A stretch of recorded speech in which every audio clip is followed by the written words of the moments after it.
What's poppin'? What's poppin'? What's poppin'? What's poppin'? What's poppin'? What's poppin'? What's good? What's poppin'? What's poppin'? What's poppin'? What's poppin'? What's poppin'? Are you poppin'? Yeah. What's poppin'? It's what's poppin', and it's Monday. Mondays. We here, and we here with a special guest. Round of applause, round of applause. Round of applause. It's the honey of Brooklyn. You know how long he's been dying to see? He's been saying that dumb line. The honey of Brooklyn, you know what I'm saying? Cause listen, these are our people. Me and Spanny get around. This is our city. So most of the people you see, we done know.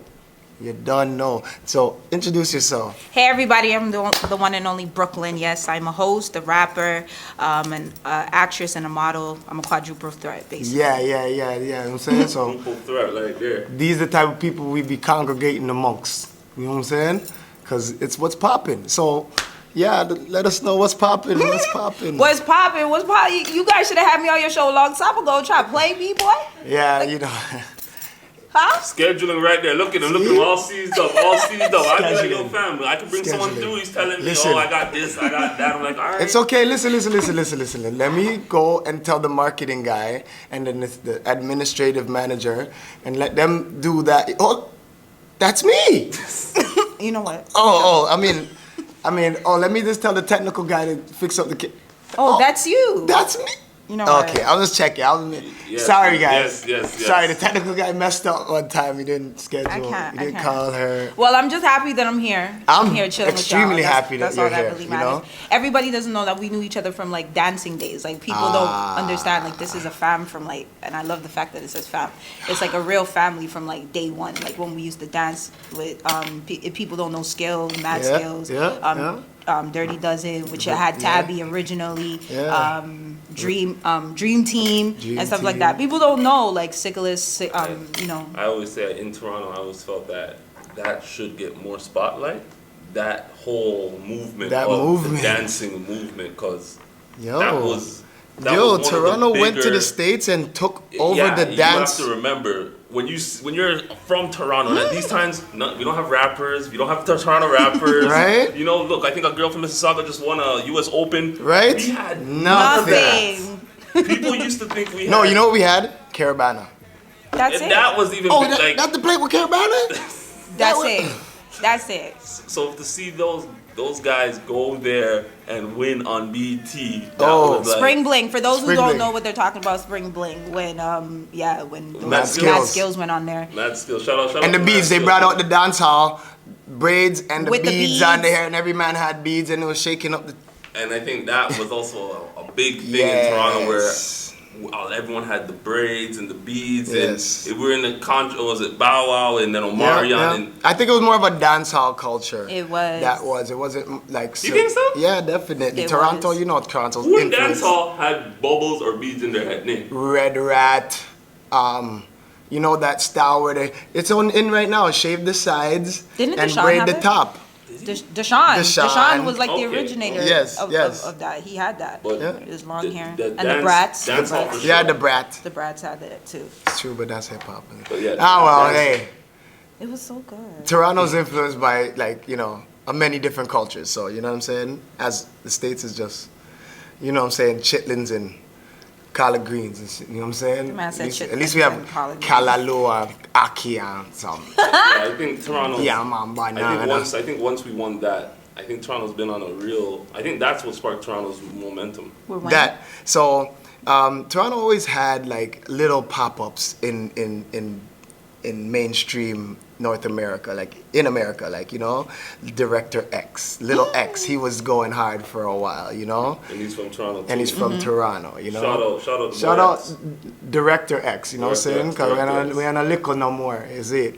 Toronto are big people now, is it? So, but he was pretty, he was on a high level back then. So that you would put Director X as, so if you had to name 3 big Toronto figures that helped put us where we are now, Yeah, you would put yes, Director X? Director X for sure. So Yeah, Director He was doing all the videos for the top artists from probably maybe 98 till Early 2000s. Yeah. Because remember, he's the one that put all the dancers in. Anytime Sean Paul videos, he would put all the dancers. He would put Ponytail. Remember, Ponytail went on video. when she went on 106 and Ponytail. The first time I seen Ponytail do that dance, I stood there and said, "What the hell?" I was standing and I was like, "Oh." Like I really watched it and said, "Yo, this girl." She's It was like back then. It's like if you didn't know how to do the ponytail, it's like as a girl, as a female, in your routines, it's like you're not saying nothing. I loved it. The weave aspect of the ponytail came really because it was just these girls was. I'm done with you. Do I just? I'm done. Ponytail. Ponytail. Yeah, enough girls had ponytail in Toronto after that. Oh my God. Anyways. So you put Director X as someone that you can say brought the forefront. Yes, Director X. Vince Carter did. I'll tell you guys that much. But he's not from Toronto. No, he's not from Toronto. But Vince Carter, believe it or not, was the first person to bring bottle service to Canada. True. But to put a name on the city. Yes. Vince Carter. Yes, I'm Vince sorry. Carter. Vince Carter played a major role, especially when he won the dunk off. Yes. He played a major role. It's true. X played a major role. Drake played a major role. I think Drake's role was probably the biggest role out of any. Yeah, because he got smart and he went to the States and got big there and then came back and got even bigger. But what he did was he kept that hip hop vibe of repping your city, and he repped Toronto so much that he actually brought a lot of interest in Toronto. Like I remember like shortly after Drake, like Drake came out with his first mixtape and then he was like sitting in the front row of the Grammys and everybody was talking about Drake, and then it just seemed like the Game had a mixtape and the Game was like this and everybody's looking at Toronto cause Drake like you know what I'm saying, and that was the vibe that a lot of like that level rappers were talking about, like why you guys looking at Toronto because Drake, you know what I'm saying? Mm-hmm. So but they would never gave us no he brought that vibe, that kind of jealousy of Toronto, you know what I'm saying? The bird just crashed. Yeah, because that's all that is. The bird just a little stuck. You just have to listen. This is why when you live, these are the situations when you live. It's like the discovery. It's like the nature channel. That reminds me of the Windex commercial with the bird. Oh my gosh. That's what happens when you legalize weed. Everybody's smoking, bird catch a contact, bang. I am done. Window. I am done. Okay, for Toronto, oh man. Give me another Toronto. Give me a female. If I had to give somebody a female. Mishy Me. Thank you. You're saying Mishy Me's to the left. Thank you. Mishy Me, Julie Black. Tanisha from Ruckus. She definitely made a name for Toronto for dancers. When the dancers vibe, Tanisha, hands down. Yeah, there's a lot of females out here. She did a lot of choreography. A lot of choreography. She even artists. did Cardi B's. Even in LA, right? She moved to LA, didn't she? Yeah, she did the what was it, VMAs, I believe. She choreographed for Cardi too. So it's like she made a name. Yeah. For the How about Melissa Ford? Oh yes. Who's that? Melissa Ford. Who is that? She's like a. She was like the first video chick. Vixen, yeah. The first video vixen. That's and she hates that name. So, people put on. So you're saying you have to. So that's what I'm saying. I think once you get the attention, I was telling my friend, McDonald's is a business, but McDonald's actually, other companies love them. Like, you know who loves McDonald's? Napkin companies. You know who else loves McDonald's? The straw companies. Ketchup company. All right. So these are all companies that know you have. So it's like in Toronto, once there's spotlight here, like Drake brought the lights here, and it's like, okay, now that the attention's here, you have to remember the same thing happened in other places. Remember when Atlanta was just giving us rapper after rapper and hit after hit, and everyone from Atlanta, remember when everyone snapping their fingers, like, it was just like, no matter how garbage the song was, it was still, everyone snapping their fingers, it's like, bro, I can't, you look back and you're like, I can't, what was wrong with us? It was a wave. It's like, yo, was everyone on drugs? In my t-shirt, white tee, in my white tee. Everyone gets that attention because of an artist that, so at that time, who came out of the South? You had T.I. Yeah. T.I. came out of the South, and you get to see Jeezy, T.I. And you get a whole bunch of these, so you get to see, I call it the runoff rappers. You hear about guys you should never even hear about, like D4L, making songs that you should never hear about. You got to hear like Little Flip. Yeah. You hear about guys you should necessarily not hear about, but they were able to use that opportunity to the wave. So Just like in Toronto, right now, Drake is here. Use that same momentum. But people don't give. I feel people don't give Toronto artists the respect that they deserve. There's a lot of artists out here that can be as big as Drake and can be as big as The Weeknd and can be as big as Tory Lanez, but everyone's so stuck in those three. Is just like a rotating thing. When you hear on the radio, you hear Drake's specific song, and it's like, I feel like we should be playing more Toronto artist music so people can be aware of what we're capable of doing, because we are beasts out here. Like when I go to New York, I always have to defend Toronto and be like, yo, we're actually beasts out here. Like, what do you guys talk about? Oh, no, all you guys have is Drake. That's what everyone thinks. Like, all we have is him. And with him, he's supposed to pave a platform, pave a way for everybody else. And I feel like sometimes he doesn't do that. Well, Sometimes in every industry, you have gatekeepers. And sometimes this is my personal opinion, I personally believe that we think that these gatekeepers are so successful on their own, but they get gifts in the form of businesses and you know, things so that they can keep the gate closed for certain individuals. You know what I mean? Mm-hmm. And like, you can come through, make sure nobody else comes through, because we're not trying to get everybody rich. We don't want everybody rich. Then what's happened to our capitalism? Because, you know, here's a fun fact. If in capitalism, to stay like afloat, a country's 30% of the population has to be under the poverty line at all times. It's like a bell curve in a university class. They're like, 30% of the class has to fail. No matter if everybody gets every question right, you still gotta fail 30% of the class. And that's how it works out here. You know what I mean? That's just a fact. But it shouldn't be like that. That's capitalism. I feel it shouldn't be like that. And I feel like the other day when he was charging $1,500 or how many for a ticket, you understand what I mean? Me personally, this is my personal opinion. Please, you guys, I always have to tell people, don't try to get at me. My personal opinion, when he was at the parade, that was a free opportunity. There was like 1.4 million people there. And for your city, you're out here talking about, 666, this is my city. Yes. And you had an opportunity. I'm not saying go on there and do like a whole concert. Yeah. But the fact that you were able to go to the parade and announce that you're having OVO Fest and you couldn't give your people, who you're claiming are your people, a one-two show? Even a sample of what to expect to come out, and then you want people to pay $400, $800, $1,500 for a ticket.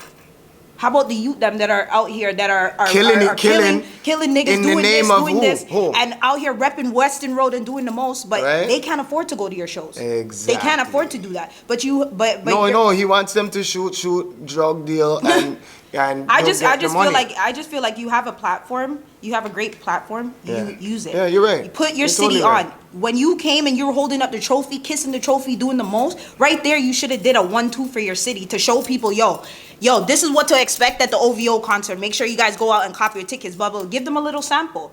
You understand? For the people who can't afford those tickets and can't go to the show, people are talking about on Instagram, talking about, if you can't afford it, don't go. No, it's not fair, because I'm the one who's buying your shit on spot, on this, on that, and all these type of stuff. I'm buying your shit. Mm-hmm. So at the end of the day, the least you could do for your city, who you claim is your city, they're giving you the key to the city. You have Drake Night, you have this, you have billboards everywhere, and we can't even get a 1-2, like, everything we have to pay for? Beyonce could come here and do a free show.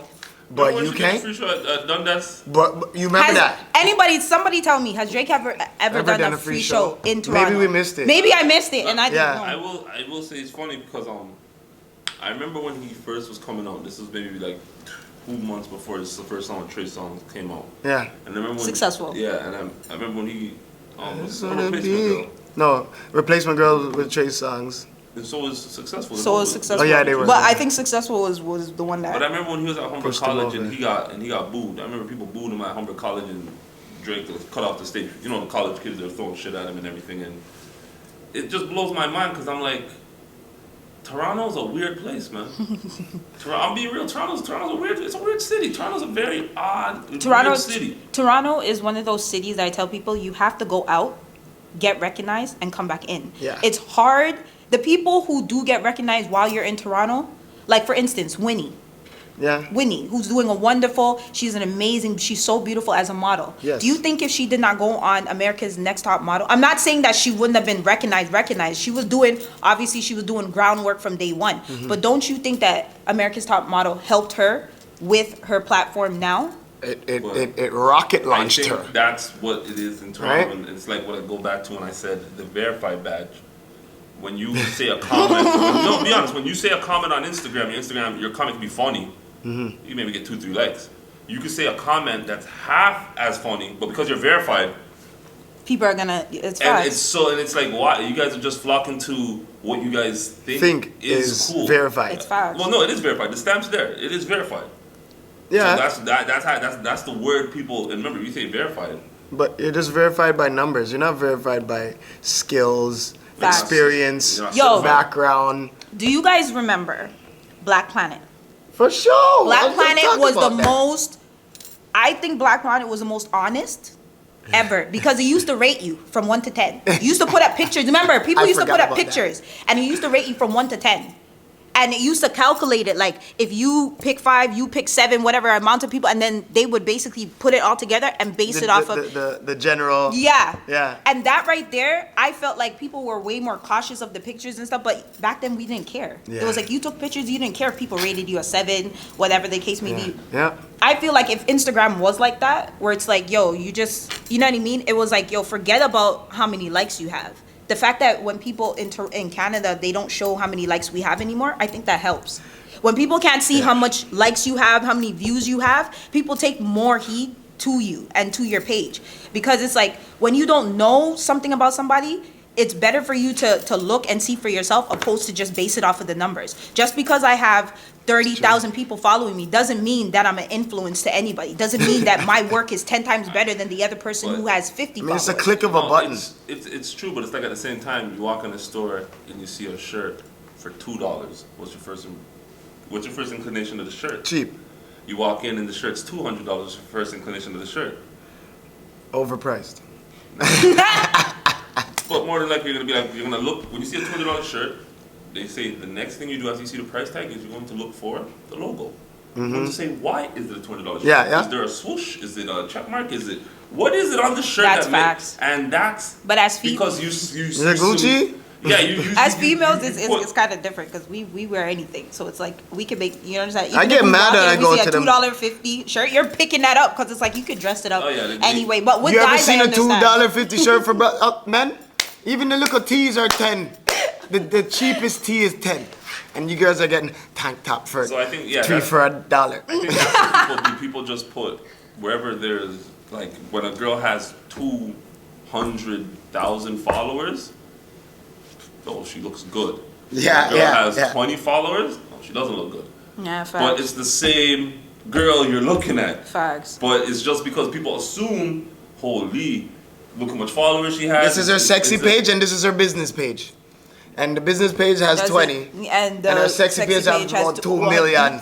And that's just the fact that Cake, you cake, understand. cake, cake. It's facts. And that's It's just facts. how, that's just how people facts. naturally think. It's Right? facts. I think to go back to like the ideology of like Drake putting somebody on, I always say Toronto, now that we have the spotlight, like you say, the Winnie girl wish she had got attention. I think in Toronto you can get attention, and like you said, you have to go to America, become popular, and then come here. Because my brother said something, and I had to ask him. I said, "Why would you say that?" He was like, "I was like, oh, you don't support Drake?" He's like, "No, of course I do. He's so successful. I support him." I was like, "So you told me you don't like him, but you support him because essentially he's like, I support him because he's unstoppable." But that's just, yeah, and that's And that to me made me looking like, that's like I said it to my boy. I said, you would spend $400 for a Drake ticket, but your brethren who sells T-shirts for $20, you want it half price. You can't go to Drake and ask Drake to lowball his prices. You have to pay for it as is. It's either you're gonna pay the 4 bills, go to the show, or you're not. Your homeboy over here been grinding from day one. His shirts cost $25. You're looking at your homeboy and asking him, yo, can I get it for 10? Or Right. can I get it for free? no, You understand what I mean? But Like, that's why it goes back to now that shirt you get from your homeboy. You take a picture of that shirt, go up on Instagram. How much likes is that shirt gonna get? Versus you went to the Drake show, you put on those OVO shirts. You can't. I always told people I knew Drake was very strategic when. So you're saying he should have bought the shirt and went to the OVO? I just feel like support is support, regardless right, of the you're right, support you're is support, regardless of the situation. I don't Yeah. give a damn if you only get 2 likes on your page, homie, my nigga. Like, as long as I see that you're supporting me, you paid the full price of $25, and you took I don't care if it gets 2. The fact that 2 people seen it. Yeah. 2 people seen it, and that's better than none. The fact that you're walking outside, you're walking billboard for my company now. Yeah. Somebody's gonna look at your shirt and see it and say, "Oh shit, where did you get that shirt from?" Yeah. You understand what I mean? You never know, the hat, whatever the case may be. That's why I tell everybody, always support your local black businesses, because at the end of the day, homie, it's either we're gonna continue working for the white man or we're gonna make a change. It's that simple. Like, I don't want to work for the white man for the rest of my life. I want to be able to own my own businesses and be able to put the rest of my people on. That's what I'm about. So at the end of the day, I'm not gonna go, yeah, I love Drake, but I've been supporting you for years now. Now it's time for me to support my people that live in my community that I know been busting their ass every day trying to talk to certain people. You're here doing film, doing all this. You're here hosting. You understand? There's other people that are doing shit. Why can't we support you guys? Facts. You understand what I mean? Why are we not coming on your shows, helping you guys out, giving you guys links to each other? But I bet you any money somebody will come to you and say, yo, you know Drake's having an after party? But homeboy, I was having a party last week. He didn't even come. But you're here telling me about Drake's party, and my party is what? Free? I would have even got you on the guest list. Right. Drake's party, you have to spend about $80, plus you have to buy an outfit, and then you're gonna spend money that you don't have. I know how that go, cause you know what they doing. Even if they're not coming, they're not trying to show up early to your party to be like Late. chill with you, cause they chill with you all the time. Late. But guess what? They're calling even be like, yo, how's it looking? What? They want to verify before you. Oh yeah, it's turn up, bro. Weren't Come you guys- now. was it you guys? What? That had a club? Yeah, we had a. Yeah, and I heard they. What happened with that? I was reading it on Instagram. I didn't want to go. No, we didn't have we had a party at the club that got shot up. Yeah. But it's across the street. And they were trying to shut you guys down or some shit like that? Or you guys were talking about you guys are not doing it anymore? Yeah. No, not that we weren't doing it. You guys are not doing it at that location. Yeah, but like. How did you guys feel about that? Like the backlash when that came? I know a lot of people think that certain things are beyond you guys' control. Like, I understand. Because like, it wasn't our thing that got shut up. No, I know, but I'm just saying, you see how something else affected what the fuck you guys were doing? Because feds were all up in You our understand what thing I mean? and It's everything, just like, you know what I mean? It's like when I got hurt at Sandz, it was like people are like, yo, you should sue these people. I'm like, bro, some things are beyond people's control. Yeah. I can't control these people coming with guns and all. You can ask them, man, don't tell us travel. about your Sandz experience. Sandz? Tell us. First off, I got there and VIP was way, like, I don't know what it was, but Another horror story. Let's go. I went to Sandz the year before and it was lit. Me too. Went back again, like, yeah. So I went back again, and my cousin is like really close friends with Sanjay, and you know him, his girlfriend and my cousin are like best friends. Yeah. So like, you know, we went to the party, whatever. When we got to the party, everything was cool, everything was vibing. First off, you know, when the party first started, you could walk through, no one's not bumping you, everything is Gucci. But because I heard so much people were coming, I'm like, all right, copy. Like, you know, you catch it. I was right. Ready. Literally, I'm here. Mikey mentions table. Everybody's here. We're all right here. And the stage is literally right here. So we get there. We're partying. All of a sudden now, it went from you able to move to you can't move anymore.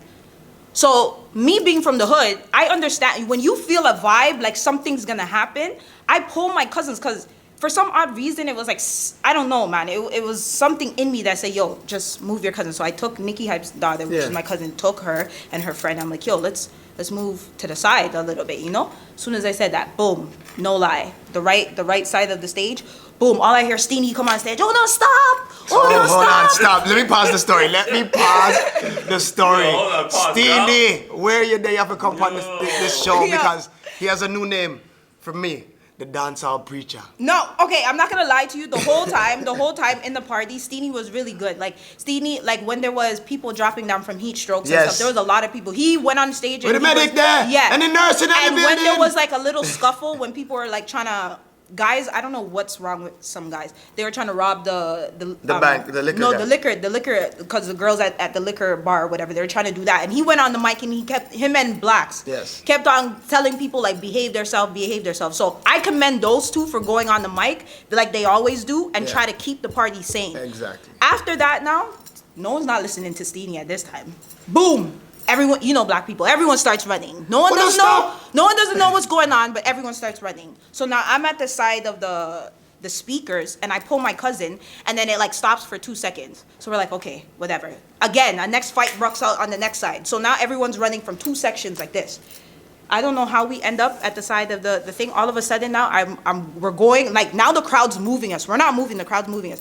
We move, 3 speakers drop right on top of me and 2 other girls. literally fell on top of me. 3 big speakers. Guys are jumping off the stage onto the speakers. So just imagine little me underneath the speakers. People are, because they're telling people come off the stage. They're jumping off the stage onto the speakers while me and 2 other girls are underneath the thing. And then my little cousin, Nikki Hype's daughter, is like trying to push her little self, her and her friend trying to push. Some guys came, lift up the speakers. As soon as another fight breaks out, so now people are running again.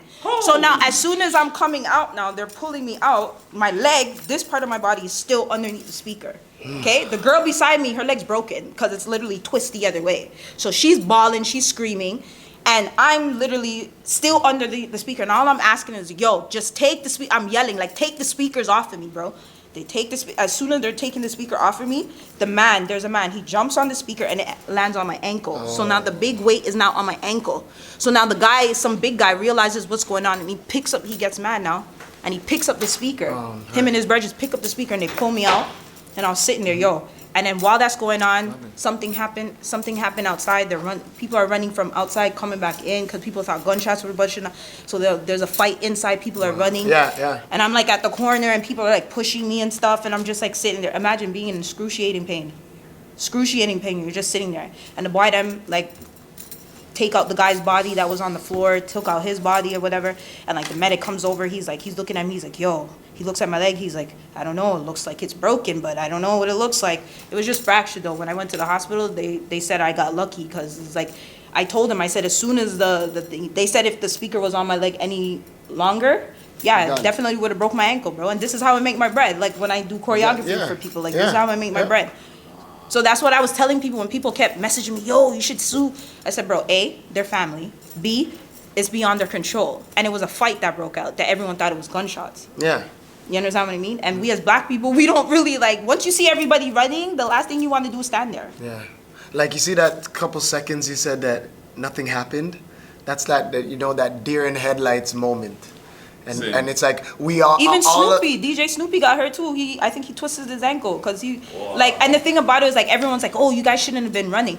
Bro, the way I'm so small, and all of us as girls, it's like we're so small, and then there's girls in heels and stuff. The crowd is moving you. You're not even running. It's the crowd that's moving you. So it was like one of those things where it was like, A, you guys come to the people that party for fight. Like everybody was drunk, literally. Like, you understand what I mean? Yeah. Like, and it was hot. It wasn't that serious. Everybody was waiting really for the sun to go down. You understand what I'm saying? For it to be cool. Everybody would have spread out from Bro, in that it was in so the panic, the hot. And I heard people were jumping canopy. from regular to the VIP, which made it even more overcrowded because, you know what I mean? And security wasn't really, they didn't have that much security because of the locations that they switched at the last minute, and it wasn't their fault. FYI, it wasn't their fault. It was a city that shut down the other location, and they had to bring it there. But from I knew that it was going to be in Rexdale, I already knew what time it was. It's like you as a, coming from the hood, you kind of have that back of your head. If it's on a turf. And I'm going to be honest, I think that's what caused the whole incident is when everyone went there in their mind, they were like, oh, it's in this place, so something bad. Facts. And I think 1,000 people went there with that negative mindset, and it just... I went with too strong. There was people thinking something's gonna happen, happen. Bro, because it was like when you could tell, like I could tell like from a distance, like watching other people movements, like there's people arguing, like you'll see people arguing because somebody bounced them and a drink fell on them. First and foremost, it's so tight that it's hard for people to walk through without spilling a little bit of stuff on you. You understand what I mean? And like, but at the same time, from my understanding, that is what happened. But I heard the person was giving tough talk. Yeah, but so it's one thing that you spill my drink. That's cool. But you don't seem very apologetic. No, but neither do you seem like you give a damn. No, but he was drunk. Like and also, drunk. I understand when people are drunk, they're not very coherent. No, there's a lot of people, and that's where I tell people all the time that I'm a type of person, I don't drink like that. Like when I go, I take one. Anybody will tell you I don't drink like that because I always want to be observant and see what the hell is going on. That's where he should have had one of his mans that were with him that could have been able to say, yo, chill. You understand? That's why I tell people all the time, when you're walking in parties, don't ever try to go by yourself, especially if you know you're trying to get lit. Always have somebody that's with you that is able to speak on your behalf just in case something like that does happen. Because if you come out of pocket and I'm your brethren, I can turn to that homeboy and be like, yo, chill. He's drunk still. My bad. You understand? And that's 9 out of 10 times that kind of calms down the situation. I was told that my bad solves 90% of problems. They said my bad, just doing my bad, 90% of problems. What? Facts. 90%. Because you're acknowledging that you're 90%. wrong. Hey, in baseball, when the pitcher hits the guy, that's like, there's a certain thing he has to do. Yeah, that's fine. To say, yeah, That was on purpose, my bad. Yeah. That hurts. Who, your boss says, I needed those papers on my desk. Oh, shoot, My bad. What do you mean? Like, what else can I say? You're gonna look at him in line and say, I sent them. He goes to his desk, they're not there. You gonna say, It's my facts. bad. My It's bad facts, means though. I made a mistake. You know where my bad comes from? Ball. Oh, yeah. Yeah, it is so true. Why did you bet? My bad. My bad. The son, legend my make my bad. bad is just like, Yo, you missed the alley. Yo, my Yo, bad. my My bad. bad. My Dude, I bad. just had to teach my son. I was like, you always have an excuse for coach. Coach, say something. You have something back to say. You were never wrong. Oh, so That's why you do the most running. So hold on, so you guys have kids? I ain't yeah, got no, you I got no children. So my question yeah. is to y'all. I know y'all, this is y'all show, Yeah. but I got a question. How Yeah. does it feel to be parents now and having like see some of your kids like see some of their personalities in them? Like you guys look at them and say shit. Like you guys definitely. used to be bad, and now Yeah. your kids turn around and be bad. How do you feel about that? Honestly, it's the opposite. My son's a good youth still. See, you're a lucky one. I was just. Yo, my son's good too, but you know. Do you think it's harder to have a son than it is? You remember back in the day, it used to be harder to have a girl than it is to have a boy. I feel nowadays. Our kids are with- better than we were. My mom was Oh, telling okay. me I got arrested at 15. My mom was like, "You were just giving me so much trouble." It was like she was like it was retarded. It was the neighborhood, obviously, but Yeah. But don't you think it's easier to But- raise women than it is now? To raise a girl right now? No, in this society. 'Cause I have a that we son live and a in. daughter. Yeah, the no, son I'm and a just daughter. saying. Aren't you way more scared for your son than you are? I know you are for your daughter, but I'm saying with everything that's going on in the streets and everything, it doesn't look like it's getting any I'm better. equally scared for my black children. Facts. Both of them, girl and boy, because the dangers for them are both more heightened than any other type of children. You know what I'm saying? Facts. They're the most endangered. So yeah, like the training is, even though my kids are better than I was, they still need the guidance. You know what I'm saying? And your question brings up a moment where I was telling my son something and he was getting me upset, and my mom just happened to be passing by. You know what I mean? And she's like, I wish this. She said, I wish this day for you. Then, you know, because I was frustrated with my son and she was mad frustrated with me. So like she caught me getting frustrated and it was the karma, I guess, you know, it came back. full circle. Everything came full circle. You know? So does your son know about your bad antics when you were younger? Yeah, but that's why he's such a straight arrow. That's Yes, good. exactly. I like Mine that, and too. I love That's that. why he's such a straight arrow. So even like when I like bring him places, he'll know like, okay. I know You give when- him that daddy look? Yeah, not even so much like I'll bring him to like, cause he doesn't like live. He lives like in a condo, so he doesn't really get to see other kids really, you know. So Yeah. I'll take him to like Driftwood. And I'll show him like this is a neighborhood. This is a neighborhood. Yeah. And he'll literally say like, "Oh, Lee, like, why is everyone outside?" And I said, "This is how more people spend more time outside than they do in their house." Facts. Yeah. But that alone was already like, holy it's smokes, community. 'cause where we go, it's just straight in the house. Yeah, I know, because I you know. Straight in your house. No, I You know what I'm love, Say, I I know love, one, two people on the street, go straight in I their love house. that. I love that you guys are teaching them different and teaching them the good, the bad, the ugly, and Well, you what to just- expect. I right? think you just have to show them like I think that's the thing. Like, you have to just show them options. I always tell people in our time there was no options for a black male. Like there was none. Every black male was either a legendary basketball player or a super gangster. No, be honest. Facts. Look at Or slash dancer. It was like, you remember they used to go from ball to dance, dance to growing up ball. in the 90s. Right? You either are looking at Michael Jordan or Tupac and Biggie. And you're like, damn. Who else? Jesus Christ, you're like, yo, it's hot out here. But that's what the average kid in the 90s You're right. had to pick between. Versus Facts. now, you literally have black rappers that are not gangster. And kids say, I like that guy. He Yeah. makes fun music. He looks like he's a person I wouldn't mind being like. And he doesn't have to be gangster. Yeah. He doesn't have to talk about killing. Yeah. So you have a Shoot. whole generation of kids. You got YouTube rappers that rap about video games. hence And they're millionaires. so you see the difference where I think the kids of nowadays they have options. Yeah. They have Yep. like Yep. look at like a little girl now in this time, she has so much different type of women she could look to. Versus back in the day, like the average girl, who are you? Little Kim, Eve, Foxy Brown. Who's a punk? Who's a punk like out you're of the not- three? Who's a punk out of like who's soft? There's like nobody. Nobody's soft. Everyone's nails. Yeah, that's true. So you have to just say to yourself, damn. I wish back in my day I had a Michelle Obama to look up But to. there was none. But There now was this none. time, You have a I Michelle have. Obama. You Yep. have different ways you could see things. So I think just because there's options that the kids have, they say options is the fruit of life. So just because the kids have options in different things, they could say, you know, I could be this, I could be that. Like, Yeah, look, there was a black. the possibilities. Remember the black biker? Like he would rides a bike. Like we had Tony Hawk. We're all looking at Tony Hawk. No, he's a black guy and he's sick on a bike. Yeah. and then when you come to see the things that you see the pinnacle of this sport or this thing that black people don't do or that poor people don't do, and you find out that it was kind of invented by poor people or black people, and it's like, yo, that's ours. Skateboarding, that's black. That started in the inner city of New York. I mean, You have in to LA. think how much kids will never Know that. look at skateboarding and identify with it because Exactly. you see Tony Hawk and Tony Hawk doesn't. I always tell people this is the key thing is representation. Oh. You must see someone that looks like you in a position of power in order to identify. There's a reason why a lot of kids, their teachers are white, the principals they look to are white, and the police officers are white. So they already have in their mindset that most people that look like that are authority figures, or they're in a position of power. Versus then they see more. How do most people that look like me? What kind of jobs do they have? You see, they're not really the boss. They'll have a job, but you're not really the boss. You don't really have no say. And this is people learning or kids learning without being taught. I knew it was deep when my son asked me a question. He's like, "How come all superheroes are white?" He's like, "There's so much races. Like none of them are Chinese." Like he really thought when they were going to like the smart superheroes, like thought it would be like, you know, Chinese? Yeah. He's like, I thought it was Asian. And then they had the great athletic superhero. Thought it would have been black. He was white.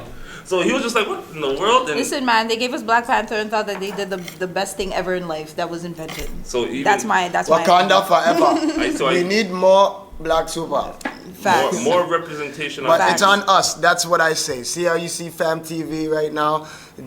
I don't complain about representation in the media because I'm here to represent for what we're doing. So we just gotta, you know, which leads me to, this is what's called a throw in media. So we throw in from the fact that we need more black media to like Life of the Dot. You know what I'm saying? Like things like Life of the Dot, which is a series coming out that we all working on, we're all part of, and we're about to put it out there, and we're creating the content that we're talking about. We're not just talking about it. You're saying creating that, but I tell people, Will Smith. They showed someone that's seen Will Smith, and he literally like he ran to Will Smith. He's like, "Yo, I seen your episode about your dad, and I never grew up with a dad either. And that episode helped me." And Will Smith and the guy were talking, and Will's like, he couldn't believe that one episode in a show I did so long ago did so much for somebody. Hence, when with web series, a little kid may see that and say, you know what? I want to be like that. I don't want to do that. Or he may see something and say, oh, these guys, they put that together. You know, like you, as long as you allow somebody the chance to envision it. Like I always tell people, if you go to the mall and I say buy this, you come back fast. If I go to the mall and say buy this, you're gonna take a long time to buy what's in my hand right here. Yeah. Because you don't know what you're going for. Once you know what you're going for, you're gonna go direct. I think Life of the Dot would be a great opportunity for people to see Toronto for what it is and see our neighborhoods for what it really is. Because I tell people all the time that the media portrays our neighborhoods in such a negative light all the time that people don't actually see that there's great people that actually come out of these places. So I think the Life of the Dot is going to shine that light, that necessary light that we've been waiting for and asking for years to finally show exactly what our neighborhoods are about. We're not only about drugs, about killing, about all these negative things, you know what I mean? These negative stereotypes that you make it seem like there are intelligent, entrepreneurs that come out of these places, basketball players that come out. You know, there's single moms, single dads too, that are making it far, that are holding it down for households every single day. The media don't see that. They don't see the nice barbecues that we put out or the back to school stuff that people do. Yeah. You don't see the media there, but let there be gunshots ringing out in Rexdale or Janet Finch or a raid. All of a sudden we're making top news. They're showing that shit over. But that's the thing. That's the thing. And over again. They are the filmmakers for our stories. So we need to be the filmmakers Yeah, for we gotta our tell story. our own stories. We control the narrative. That's what we do. Our job is to control the narrative, and if we don't do that, we're forever going to be puppets to these guys. That's why- That's the way that it It's looks. That's the way that it it's is. why I don't do interviews when something happens and the guy comes with the city TV blah blah blah. I don't do that. Those CBs. interviews, because you know what, you could be saying something intelligent and talking about the status of the community, the systematic change they and only stuff, take what they and want. then they'll be like, we asked the resident if he was scared of the violence in the neighborhood. And they cut to that Yes. part where you're like, yes. Yes. Then the one moment you just say yes. Say they just cut it in and out. Back to you, Bob. Okay. It's so true, because it was just like when I did the interview with CBC, they Yeah. did the same thing, and it was just like, thank God I had my camera guy actually record it while I was doing it, so he Smart. got all of the. Because I called him, I was like, yo, before I do it, before I go live, Yeah. you need to be on it. He's You like, yo, smart. you understand what I mean? So anything else that they try to portray, I was just like, yo, they were like asking me about, how do I feel about them putting in new cameras in the hood? I said, first and foremost, you guys can spend all this money you guys want on cameras, but they actually have to work. I'm sorry. These cameras don't work. Then you guys are taking millions of dollars to put trees up. We don't need trees. We need programs for these youth that these youth actually want, not what the city thinks that we want. We live in these neighborhoods, so we know what this neighborhood needs. You don't. So until you come into our neighborhood and actually sit down with us and actually say, yo, what is your plan? Not what is our plan and we're giving it to you, you guys will forever fail. Yeah. And it's not like we don't want the help. We do. But we don't want you guys to be giving us handouts whenever things go bad. How about when things are good? Why are you guys not there? You understand what I mean? Like, I don't like that. And I told CBC that, and the lady's like, I love your realness. I'm like, I wasn't going to sugarcoat anything. I know. You understand what I mean? They probably thought I was going to come in there and I didn't sugarcoat nothing, bro. I know. We need to do some rapid fire questions with her. Rapid fire questions. I hit one, you hit one. Okay. All right. So, first question. What do you think about the teacher cuts and the Doug Ford cuts? First off, I think Doug Ford is an idiot. Hands down. Number two, you cutting teachers? For what? What is the purpose of you doing that? You understand what I mean? We already have enough children that don't want to go to school and stuff like that. There's a lot of teachers that are out here that are influencers that go to school every day and not only go there for the paycheck, but they actually care about their jobs. Do you understand what I mean? If you guys are going to hire, you guys, at the end of the day, I went to school, not me, but these teachers went to school and spent thousands and thousands of dollars to help educate these kids. And for you to say, okay, I'm going to cut teachers, so what are you going to do when we have major cutbacks? And you understand there's classrooms that are over full for no goddamn reason. Yep. You understand? Then you go to school, and if you go to, we went to school, but I guarantee they're still using the same books that For they sure. use for us that they're For using now. sure. What are you guys going to do with the money when you cut back with these teachers? It's like church when they say, oh, you need to put money in the collection plate so we can fix up the church, but 20 years later the church looks the same way. Yeah. What are you doing with my money? If I put money in the offering plate to fix up the church, to do all these things, if you can tell us a real reason why you're doing these cutbacks and where exactly this money is going to, then maybe we could talk. But till then, bro, there's no point of you guys offering teachers and saying, hey, go to school to become a teacher if you're going to cut them anyways. All right? Yeah. Rapid. Next question.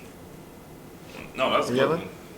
Where do you see the youth going in the next 10 years? Because as I always say, a kid that is 7 right now, and he turns 17 in 10 years, those are the biggest, most impactful years of your life.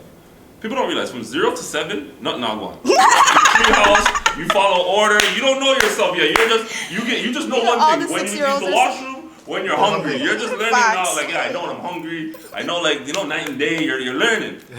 From 7 to 17, you make up your personality. And based on what you see right now with the whole social media trend, Six Buzz, and all, just the people you see, how things are going, where do you see the youth going in 10 years? That's a good question. Where do I see them? Well, without guidance and proper role models, I see them going downhill without the proper guidance and role models. And that's our job. Because we are the ones that set the tone for the youth, for the generation after us. So depending on what we do is how they're gonna follow. We're the leaders. They're basically following our footsteps. They're watching your podcasts, they're seeing everything that we're doing, and they wanna be in our seat. So I look at it like if we set a great foundation for them, there's no way they can fail. If we continue to back them up, there's no way these youth can fail. I never gave up on the youth. I worked for the city for how many years? I never once gave up on the youth, period. So I feel if you believe in them, the youth are our future. That's the way that it is. So with the right guidance, the right proper role models and stuff like that, these youth can take it to a different higher height. Yeah. Because social media is not what it was. We never had social media. So everything we're doing, we based it off of scratch. Social media is just a boost for us and helping us because we had a brand before social media. So people have to understand that. Everyone had their own brands before social media was a big thing. I was telling someone that 2 days ago when someone was saying, man, that neighborhood Driftwood is putting out a lot of music as of late, man. They're really... As of late. And I'm looking at him saying, because Driftwood's not a neighborhood, it's more like a way of life. I said it's not really like, it's not a neighborhood, bro. It's like, when you think about the neighborhood, the culture, the people, it's not just another place in Toronto. It's more so, you have that type of expectation. Yeah. This is like... There's only a couple of hoods. That place... Jane and Finch, Regent Park, Rickstill, Malvern. You think those places, when social media came around, were not gonna do well? Were not gonna be popularized? We had. They already had a story with without word of mouth.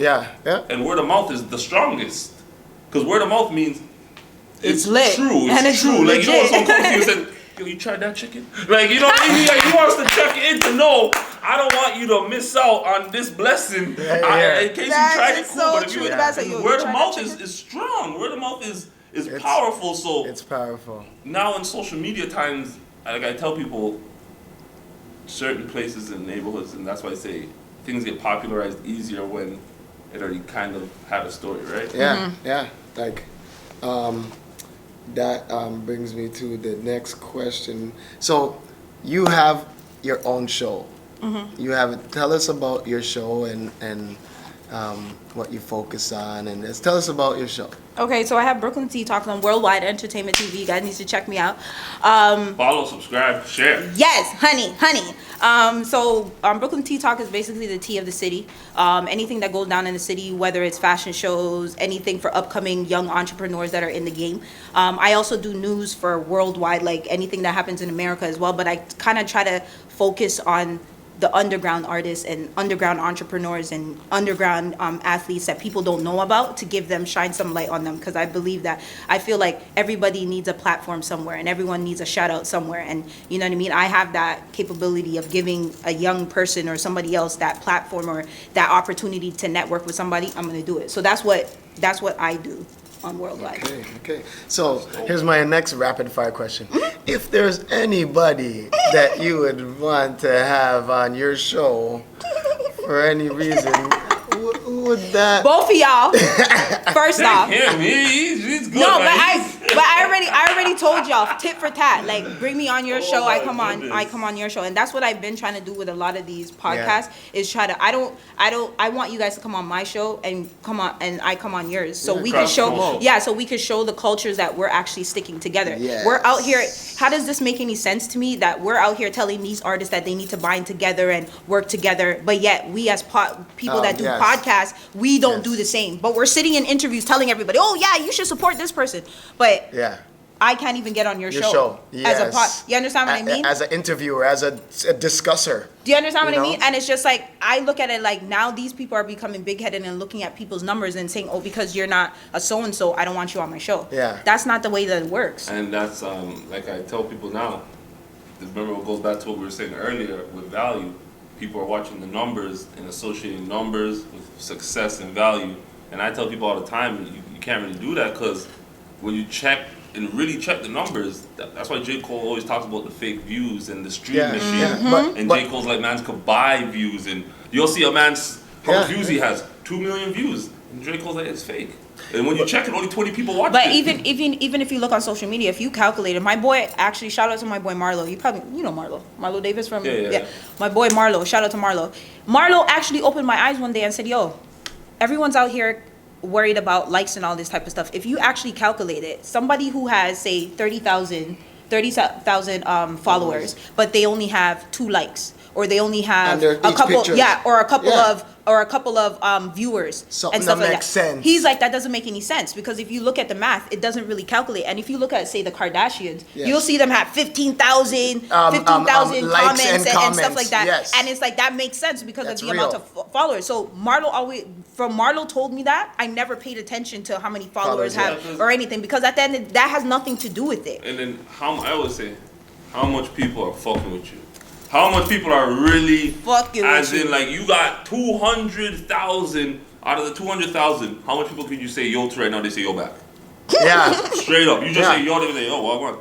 And out of the 200,000, 12 to 20 people are the only people you truly actually No. talk to. No, you That's know. facts. Everybody else, That's facts. and I think that's the part where.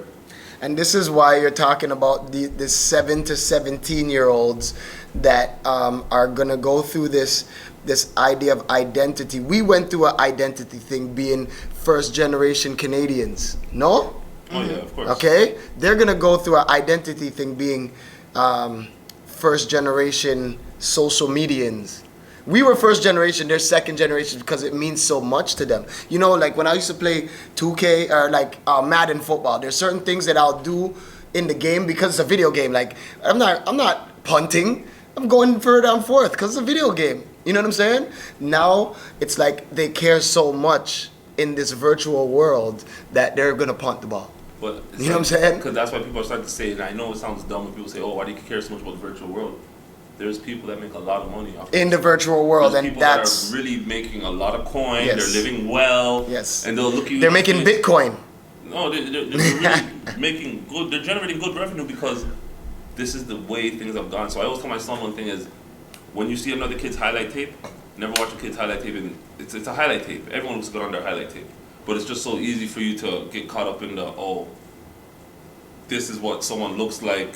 And I say, no, that's just, it's social media. It's like everyone, I always tell people back in the day, we only could see Michael Jordan in like a magazine. Facts. Remember, Slam magazine, yeah, you Slam open magazine, it, that's or the only thing. Sports Illustrated. Now, that's it. I can see LeBron. Anywhere. Hey, LeBron Taco eating breakfast. Tuesday. No, you know, like LeBron's having dinner with his family. I can follow LeBron's whole life. Shout out Sports Illustrated. Sports Illustrated used to have this little thing called Faces in the Crowd. And it's like little athletes that you can look for, high school athletes and stuff. Yo, every time a Toronto man, I was like, yo, there's a Toronto man. It was a momentous occasion. Shout out all the T-Dot mans that made Bro, that you remember when we used square. to open the magazines and it was like, as females, like we used to open it and just, there's a big picture of like Genuine. You used to go to the store just to buy a specific magazine because like, The Wild magazine. like What was it? yeah, Oh, Yeah. I And it remember was you like- going to, remember you going to Yeah, the shorty yeah. shop? You went to the shorty shop, Torn off just on the all wall. of a sudden on the wall, like, Yep. Right. And it's like if you pull it out too hard, it'll rip into And it's it. the and you'll same be characters pissed in off. every girl's room. It was always Same characters. IMX, Genuine, B2K. yeah. Method Man, B2K. Method Man for sure. Yep. Method Man, who else? Who else? 112 would be in 112, there yeah. as well, 112 was there. and stuff like that for girls. Jagged It used to Jagged be- Edge, I was gonna say. It used to be Foxy Brown. It used to be on Little Kim and stuff like that. Like Same characters on every damn you wall. feel Every me? girl. And every man used to want that Little Kim pose with her legs Legs open. open. Yo, that was the legendary pose. You're like, oh, but clap the girl butt. And at this same pose, Nicki Minaj take the crown with. But that's why. And then at this same pose, Cardi B take No, but the thing this with.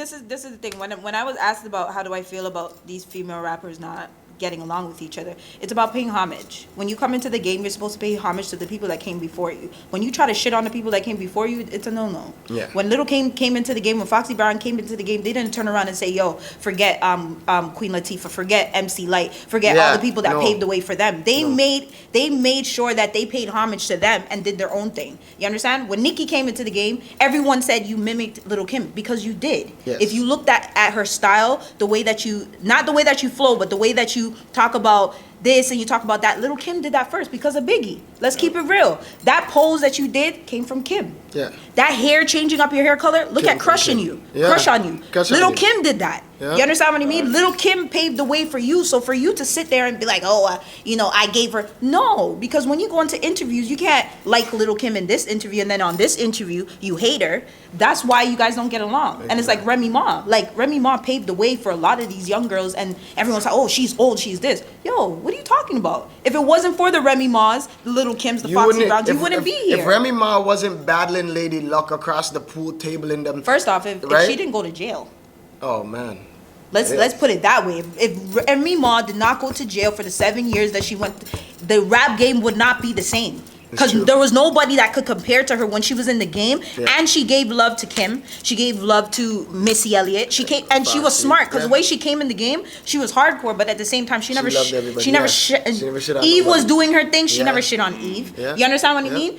Eve was part of Rough Rider. She didn't do that. You understand what I mean? But it was like now it's like females fail to understand is there's a handful of us that niggas respect. Yeah, you can rap, but there's only a handful that niggas respect. And once they gain your respect, you're supposed to take that and make them respect the rest of the girls, too. Yeah. Show them. Like, if you guys can't merge together and work together, why would you think the niggas we even... Ain't that what Queen Latifah did? Ladies first, UNITY, like, you know what I'm saying? She set the blueprint. You understand? That's why with the Cardi B and the Nicki... this is how they hijacked hip-hop. So I know how you feel about Nicki. How you feel about Cardi? Cardi, to me, she's because people say Cardi's a good role model. She's a mother. No, she's not. She's a wife. Listen, Cardi B she's a realist.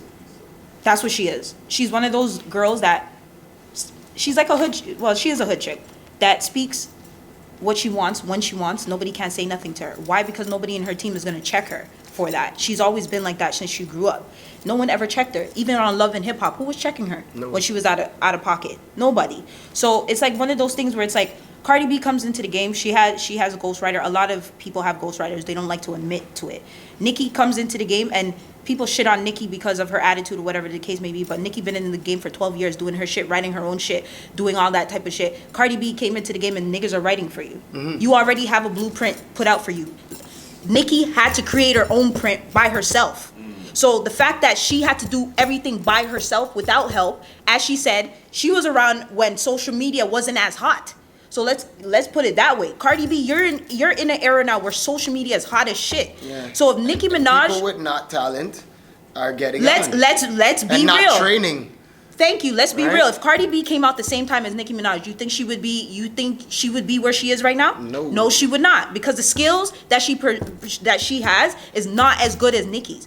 If they were to go bar for bar, Nicki would kill her. I think the only problem is that people Nicki Minaj was like an MC. And Cardi B's an entertainer. Because you have to understand. So now I have to say she was a stripper. So obviously you're gonna know how to entertain. She's an entertainer. She can entertain. And I always tell people, entertainers are the most dangerous person, because at the end of the day, as fans, that's all we want. Yeah, but that's what we want. Hey, Donald Trump's an entertainer. No, but I'm saying that's what we want today.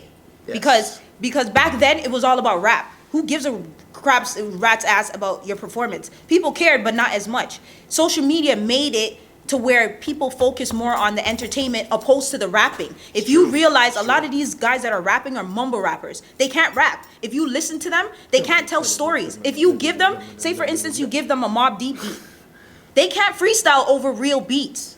Let's be honest. Give them a trap beat, they can do whatever they want. Give them an actual original beat, they can't do nothing with it. There's a lot of rappers that are out here cannot do it. Cannot switch up their style. That's why I commend Nicki, because she can go back to old school. She did it on Barbie Dreams. She did that. She went to the old school. She came back and she does her trap.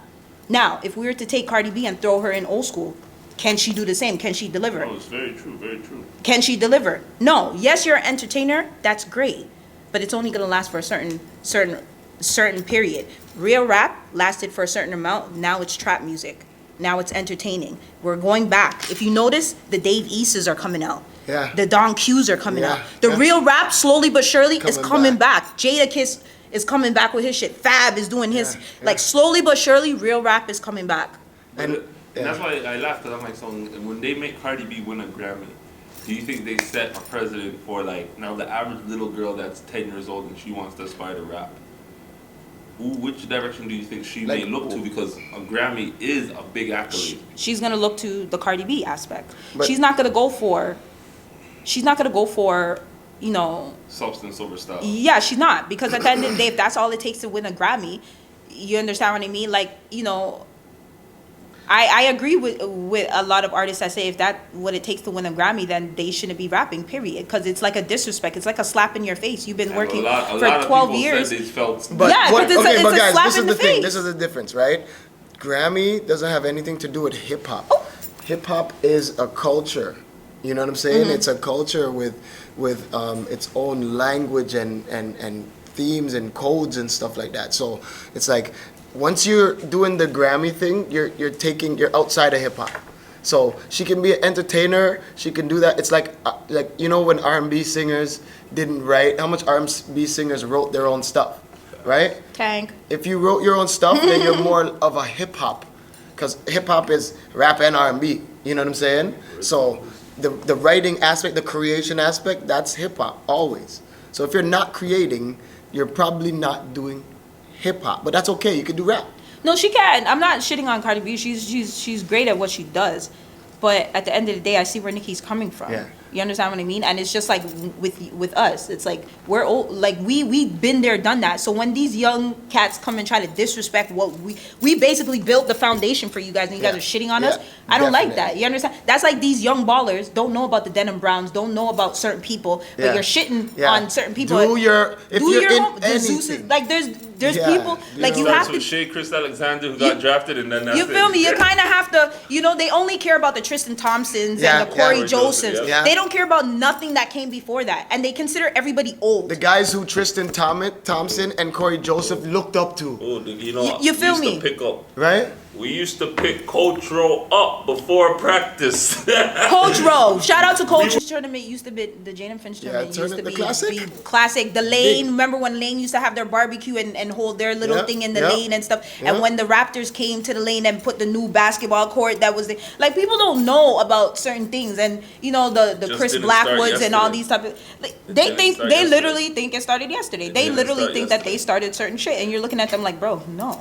Yo, we could sit here and talk all day because, you know what I'm saying, it's fam. But we're going to have to continue this conversation on your show. Yes. You know what I'm saying? So, And hopefully you guys can get Chromas to come and sit on my show. Gang. Chromas. Oh God. I was actually, that's what I was trying to get at. You know what I'm saying? We are on this.